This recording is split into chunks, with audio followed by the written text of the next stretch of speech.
Olá, você viu o concurso para a Prefeitura de Guapé, Minas Gerais, edital publicado. A banca é IBGP. São 53 vagas em níveis fundamental, médio, técnico e superior. A remuneração pode chegar a 16 mil. Inscrições 19 de junho a 19 de julho e provas 27 e 28 de agosto. Vamos estudar para esse concurso? Afinal de contas, nada mal, né? Bem, muito prazer, eu sou a professora Zezé Barina, eu trabalho há 40 anos com concursos públicos, com a disciplina mais bonita do mundo, que é o português, tá? E vou agora conversar um pouco com você sobre o edital e também resolver algumas questões da banca IBGP para que você possa conhecê-la. Então veja comigo. Bem, aqui eu coloquei o programa para nível superior, mas ele não se altera em relação ao nível médio técnico. Você vai observar que aqui eles pedem tanto compreensão quanto interpretação de textos. Você sabe se é uma questão de compreensão ou interpretação pelo próprio enunciado. Você sabe a diferença? Na compreensão, as respostas estarão explícitas no texto, mas na interpretação, você terá a leitura do implícito, ou seja, do pressuposto ou do subentendido. Então, saber essa diferença ajuda muito você a acertar essa questão. Aparecem aqui os gêneros e os tipos textuais. Quando falamos em tipologia, você sabe, por exemplo, a diferença de um texto expositivo para um argumentativo ao analisar? Você sabe, por exemplo, em gêneros, a diferença de um conto para uma crônica? Ou você sabe, por exemplo, a diferença de uma notícia para uma reportagem? Pois é, aparece também a questão da variação linguística, a questão dos usos da língua. Você sabe, por exemplo, quando um texto traz marcas de oralidade? E quando esse texto traz marcas de pessoalidade? Temos que estudar isso tudo. Aparece aqui a questão dos discursos direto, indireto e indireto livre. Você sabia que não é só o direto e o indireto, mas existe também o indireto livre? Pois é, coerência e coesão textuais. Por exemplo, quando nós estudamos, as conjunções lá dentro da morfologia, a gente tem que observar que às vezes ligar uma oração com outra com uma conjunção indevida, isso causa uma falha na coesão e também vai causar uma falha na coerência. Certo? Então, não é simplesmente identificar as chamadas classes gramaticais. É a identificação, é a flexão, mas também o emprego. Por isso é que aparece o emprego de conjunções, de preposições, das 10 classes gramaticais. Olha, quando se fala em pronome aqui, por exemplo, você sabe usar um pronome relativo? Você sabe usar uma preposição ou não e qual preposição usar antes de um pronome relativo? Vocês não lembram nem o que é preposição? Pois é, então nós temos que estudar, não é? Você vê aqui, por exemplo, o uso do cujo, o uso do onde, o uso lá no estudo do verbo. Qual a diferença que existe eu usar um presente do indicativo ou um presente do subjuntivo? Então, temos que estudar isso. E quando se fala em morfologia, eles pedem também o processo de formação de palavras. Então, vem aqui a derivação, a composição. Você sabe a diferença de uma composição por justaposição para aglutinação? Temos que estudar, tá? Veja que aparece aqui também a estrutura da oração e do período. Então, não é apenas as funções, por exemplo, a diferença de um complemento nominal para um adjunto adnominal e um objeto indireto. Não, é também a questão do período. Então, entram aqui dentro as orações. Você sabe a diferença de uma oração subordinada substantiva para uma oração subordinada adjetiva? Você sabia que é possível você bater o olho na oração por uma dica que a gente passa e você reconhecer isso? Pois é, e isso tudo aqui entra a questão da concordância, da regência, olha lá, o uso dos pronomes relativos que eu te falei, a colocação dos pronomes pessoais oblíquos átonos, a próclise, a mesóclise, a ênclise, crase, pontuação, tudo isso entrando aqui dentro. Veja que aqui também fala de estratégia argumentativa. Você sabe quais são as estratégias que um autor faz no texto, usa no texto, para poder mostrar o ponto de vista dele, comprovar o ponto de vista dele? Temos que conhecer isso. A banca IBGP gosta, tá? Por exemplo, a ortografia. Não é só a gente saber se a palavra escreve com G ou com J, mas também o uso dos parônimos e os homônimos, aquelas expressões que causam dificuldades, o uso do porquê, o afim junto, separado, o A com H, o A sem H. Entra aqui dentro, como está falando de ortografia oficial, o emprego do hífen também, bem como a acentuação gráfica, falando aqui do novo acordo ortográfico. E ainda, veja o que está dito. E ainda, todos os conteúdos tratados nas referências definidas nesse programa. Ou seja, se não bastasse isso tudo, qualquer outro elemento que apareça lá nas referências, isso pode ser cobrado. Vocês veem então como eu estudo isso daí, tá? Bem, como você vai fazer para poder estudar para o seu concurso da Prefeitura de Guapé, Minas Gerais, essa prova da banca IBGP e poder chegar numa remuneração até 16 mil, dependendo do cargo? Bem, nós temos uma referência gigantesca. Por exemplo, só essa obra aqui, ó, do Celso Cunha, tá? É uma gramática imensa. E você veja todas as outras que você tem para estudar.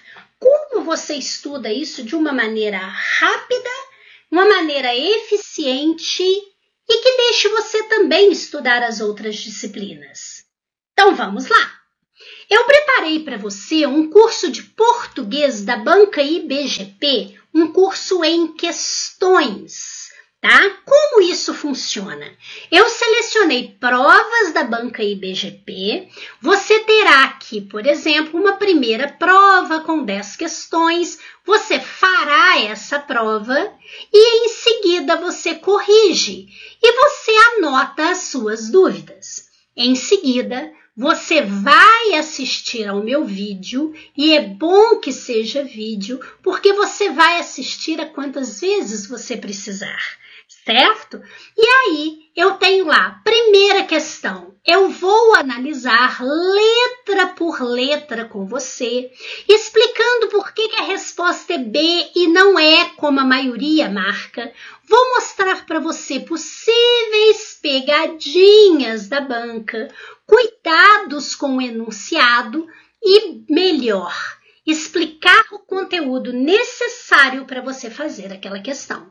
Vamos supor que esta questão envolva aqui a diferença de oração subordinada substantiva para oração subordinada adjetiva. Sabe o que eu faço? Explico para você isso com uma dica rápida, mas certeira. Não fico dando volta, não. Entendeu?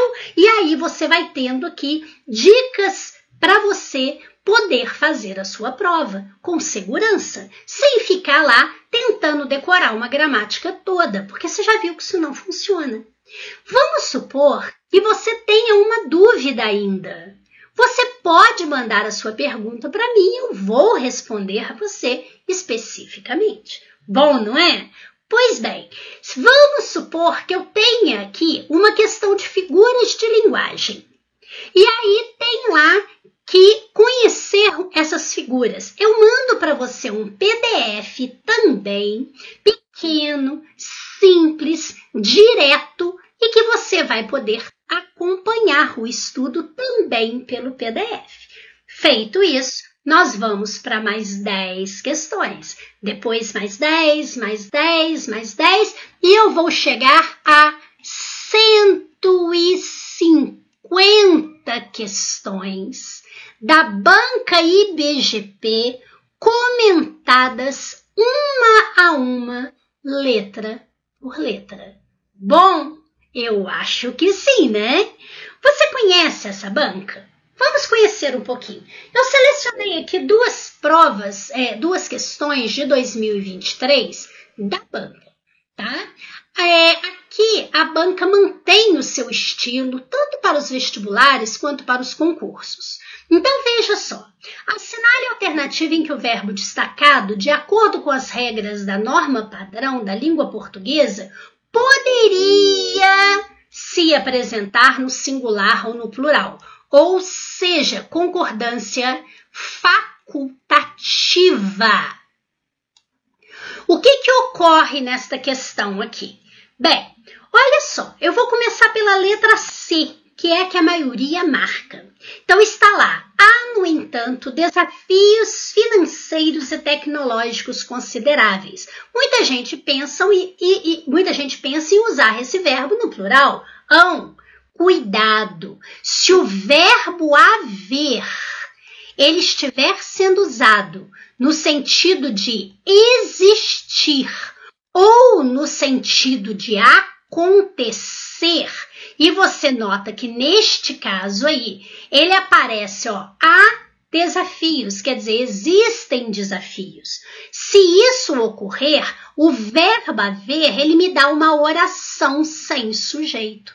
Por isso esse verbo é impessoal, ele fica sempre no singular, quando com esses sentidos. Então aqui eu só posso usar o singular.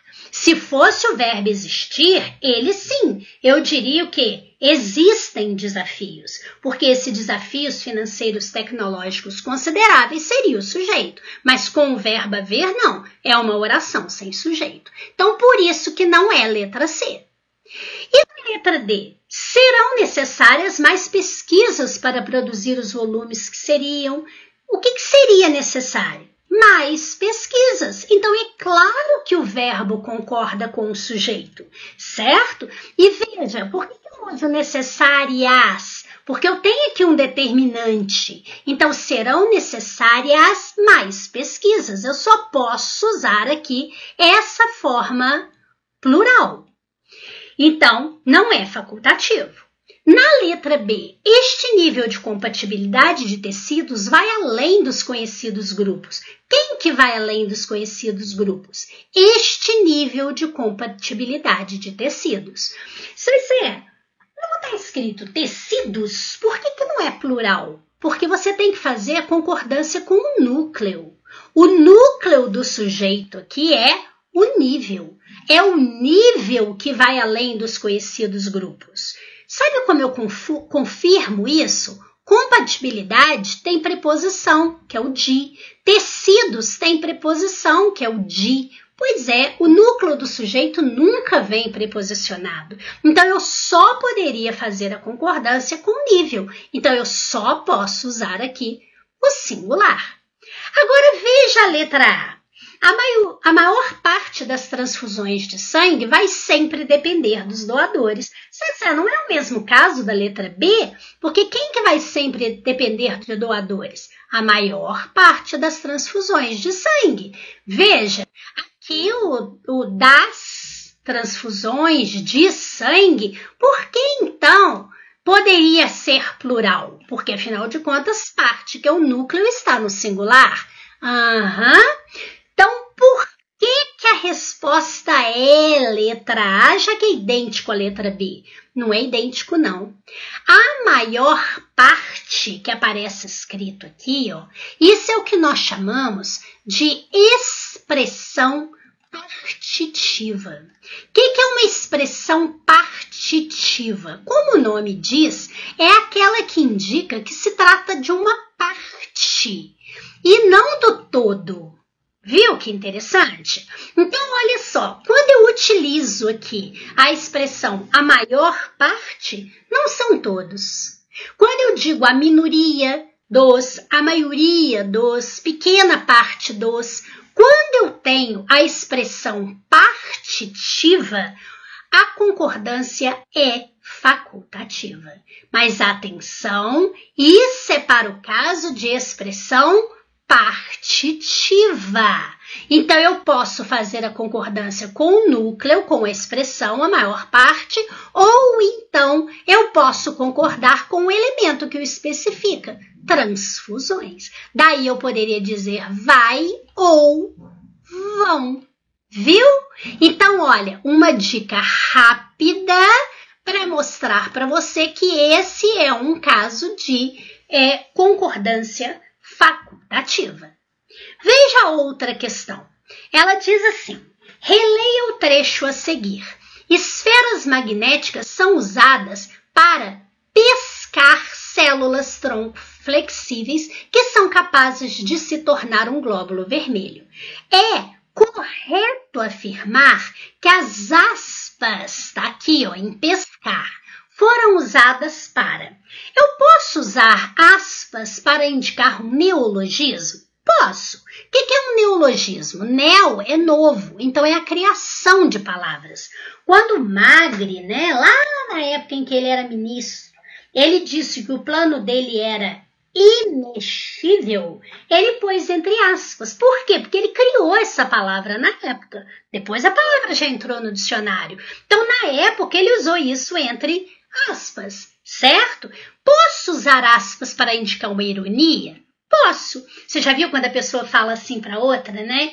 Nossa, mas ela é tão linda e faz assim com o dedinho. O que a pessoa está fazendo? Colocando aspas no que está falando. Ou seja, eu estou dizendo o contrário, né? Eu posso usar as aspas para indicar aqui uma metáfora, por exemplo. Bem, o que você vai observar, olha, nós tivemos um concurso há pouco tempo que usou assim, ó. À frente daquela biblioteca existia um livro de 2 metros de altura. Não era um livro, era um emprego aí metafórico, tá? Era um emprego que não é o sentido denotativo, o sentido real, literal, mas um sentido conotativo, tá? Então, era o uso dessa metáfora. Veja o que ele fez ali. Esferas magnéticas são usadas para pescar células tronco flexíveis. Pescar não é um neologismo, não é uma criação de uma palavra. Também não é ironia, não quer dizer o contrário daquilo. Isso é um uso metafórico. A gente normalmente fala em pescar para a gente falar de quê? De um peixe, né? Mas aqui nós não estamos falando do peixe, nós estamos falando da célula tronco. Então nós temos aqui esse sentido conotativo, esse sentido figurado dessa metáfora. Agora, pode sinalizar um discurso direto? Sim, eu repito o que você quer dizer, só que em vez de eu usar travessão, eu uso aspas. João falou, abro aspas e repito o que o João falou. Mas aqui não é discurso direto. Viu? É assim que a gente estuda, mostrando um a um, mostrando que todos são usos possíveis, sim, para as aspas, mas aqui foi usado um sentido conotativo, figurado, portanto, aqui, nesse caso específico, um uso metafórico, certo? Bem, se você se interessou em estudar português assim, de uma forma direta e precisa, certeira, entre em contato com o nosso WhatsApp e você vai ver que você pode fazer um excelente curso por um precinho muito humano. Estou aqui à disposição para poder ajudá-lo. Muito obrigada, fique com Deus, paz e luz para você.